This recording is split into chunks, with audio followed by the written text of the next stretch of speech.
Shalom sahabat Growing Together dimanapun Anda berada. Bertemu lagi dengan saya Ledianus Gule dari Growing Together Community.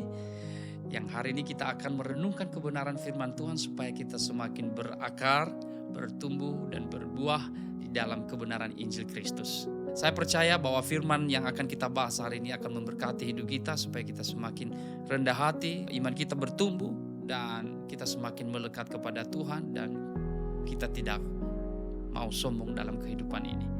Ada dua alasan mengapa orang percaya atau kita semua tidak boleh sombong dalam kehidupan ini.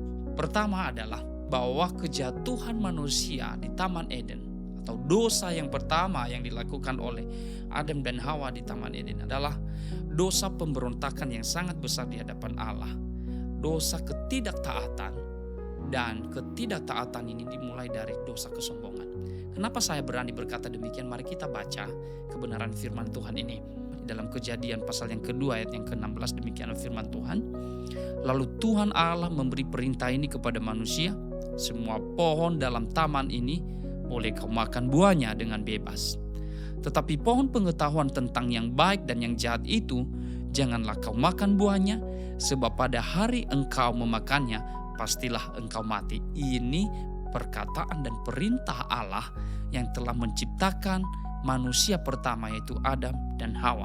Dia berfirman kepada manusia seperti yang saya bacakan tadi. Lalu kemudian luar biasanya setelah itu di pasalnya yang ketiga, mulai dari situ kejatuhan manusia terjadi. Ketika ular itu berkata kepada perempuan itu, tentulah Allah berfirman. Dia mulai menggoda dan dia mulai masuk untuk mencobai Adam dan Hawa. Dan dia mulai dari Hawa dulu. Dia berkata, semua pohon dalam taman ini jangan kau makan buahnya, bukan? Lalu sahut perempuan itu kepada ular itu, buah pohon-pohonan dalam taman ini boleh kami makan. Tetapi tentang buah pohon yang ada di tengah-tengah taman, Allah berfirman, jangan kamu makan ataupun rabah buah itu, nanti kamu mati. Luar biasa loh. Jawaban dari seorang Hawa, dia berkata malahan, bukan hanya memakan, meraba saja tidak boleh. Tetapi lihat baik-baik ayat berikutnya. Ayat yang keempat, tetapi ular itu berkata kepada perempuan itu, sekali-kali kamu tidak akan mati. Terus di ayat yang kelima, dia berkata, tetapi Allah mengetahui bahwa pada waktu kamu memakannya, matamu akan terbuka dan kamu akan menjadi seperti Allah. Tahu tentang yang baik dan yang jahat. Di ayat yang ke-6, hatinya Hawa sudah mulai berubah. Perempuan itu melihat bahwa buah pohon itu baik untuk dimakan dan sedap kelihatannya. Lagi pula pohon itu menarik hati karena memberi pengertian. Lalu ia mengambil dari buahnya dan dimakannya, dan diberikannya juga kepada suaminya yang bersama-sama dengan dia, dan suaminya pun memakannya. Oh, ini kejatuhan mereka. Lihat baik-baik dari awal waktu iblis menggodai Hawa, dia berkata, bukankah Tuhan sudah berfirman, tidak boleh kamu makan buah ini. Tetapi sebenarnya kalau kamu memakannya, matamu akan terbuka.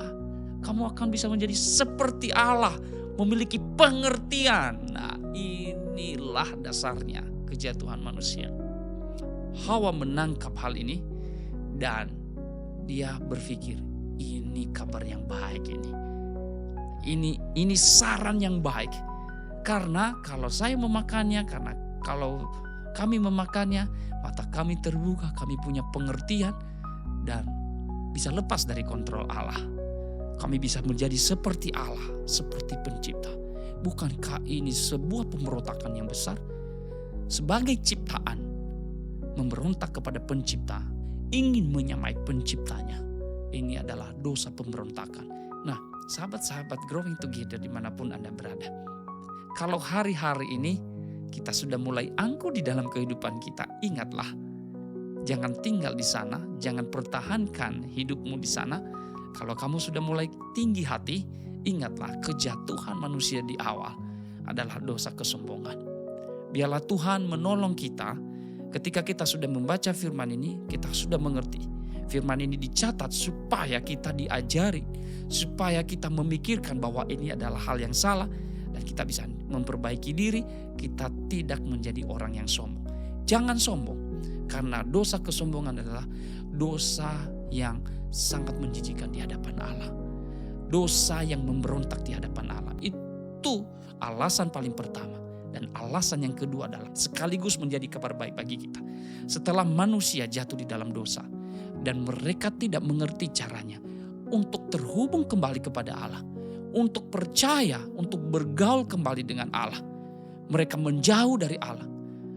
Waktu Allah mengetahui hal ini sudah terjadi dan dia mencari mereka, dia memanggil manusia itu. Manusia bukannya datang kepada Allah, malah mereka menyembunyikan diri mereka. Mereka melarikan diri dan mereka mau menyembunyikan diri mereka karena mereka takut. Tapi lihat baik-baik, di dalam perjanjian baru kita melihat, menyaksikan Yesus turun ke dunia, lahir di dunia. Karena Allah sangat mengasihi manusia. Dia tidak mau melihat manusia itu semakin jatuh di dalam keberdosaan, kesombongan, keangkuhan mereka. Tidak ada yang mampu menolong mereka. Bahkan manusia semakin berusaha mencari jalan kebenaran. Bukannya mereka semakin dekat dengan Tuhan, tetapi mereka semakin jauh dan berdosa di hadapan Allah. Akhirnya Allah bertindak karena kasih dan cintanya kepada dunia, kepada manusia yang sudah jatuh di dalam dosa. Dia mengirimkan anaknya yang tunggal, yaitu Kristus Yesus, supaya barang siapa yang percaya kepadanya beroleh hidup yang kekal. Dan di dalam Efesus pasal 2 ayat yang ke-8, 9, ini poin kedua, kita tidak boleh sombong dan angkuh dalam kehidupan ini, yaitu sebab karena kasih karunia kamu diselamatkan oleh iman. Itu bukan hasil usahamu, tetapi pemberian Allah. Itu bukan hasil pekerjaanmu. Jangan ada orang yang memegahkan diri. Sahabat-sahabat terkasih, setelah manusia jatuh di dalam dosa dan dia kehilangan kemuliaan Allah, dia putus hubungannya dengan Allah. Allah yang punya inisiatif sendiri untuk datang ke dunia, menyelamatkan manusia dan memberikan kasih karunia-Nya. Dan itu bukan hasil kebenaran atau kekuatan atau hasil keringat manusia, tetapi itu pemberian Allah. Lalu sekarang kalau kita sudah mengerti ini, bahwa Kristus telah memberikan anugerah keselamatan itu buat kita, merelakan nyawanya untuk kita, apa yang perlu disombongkan dalam hidup ini? Mungkin hari-hari ini kita bergumul di sana. Mungkin hari-hari ini kita sudah mulai melenceng di hadapan Allah. Mungkin hari-hari ini mulai ada timbul keangkuhan dan kesombongan. Baik karena kesuksesan kita secara ekonomi, pendidikan kita, atau hasil-hasil pekerjaan kita yang lainnya, usaha kita yang lainnya, yang menurut kita itu berhasil dan kita sudah di atas orang lain, lalu kita sudah mulai meninggikan hati di sana. Ini hasil usahaku. Sahabat terkasih, mari ingatlah, dosa kesombongan merupakan dosa yang sangat jijik di hadapan Allah. Dosa yang memutus hubungan dengan Allah dan juga memutus hubungan dengan sesama. Dan kemudian setelah manusia jatuh di dalam dosa itu, manusia tidak memiliki kemampuan untuk menyambungkan relasinya dengan Allah kembali. Tapi Allah sendiri datang ke dunia, Dia yang memberikan anugerahnya, Dia yang memperbaiki hubungan itu.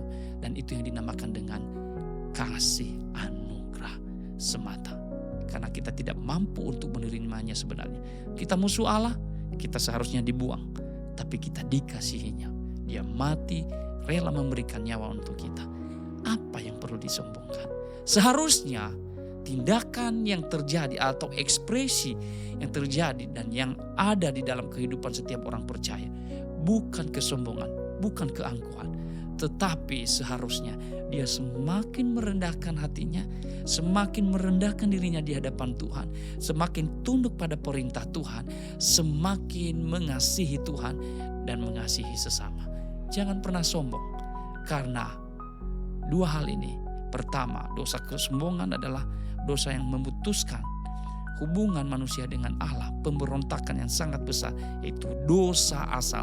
Dan kedua adalah tidak ada hal yang mampu menyelamatkan kita selain kasih anugerahnya secara cuma-cuma. Dia berikan kepada kita. Dan karena ini kita seharusnya sadar. We are nothing. Sebenarnya kita bukan siapa-siapa. Tetapi karena kasih anugerah Tuhan, kita menjadi anak-anak yang dikasihinya. Apa yang perlu disombongkan? Apa yang perlu menjadi kebanggaan kita? Kebanggaan kita adalah hanya Kristus Yesus. Selamat berjuang, selamat melayani Tuhan, selamat menyaksikan kabar baik ini, bahwa hanya karena kasih karunia kita bisa ada sampai hari ini. Mari aplikasikan dalam kehidupan kita sehari-hari, dalam pekerjaan kita, membangun relasi, dalam mencapai segala sesuatu. Katakan, hanya oleh karena kasih anugerahnya. Let's grow together, serve together, fruitful. God bless you all.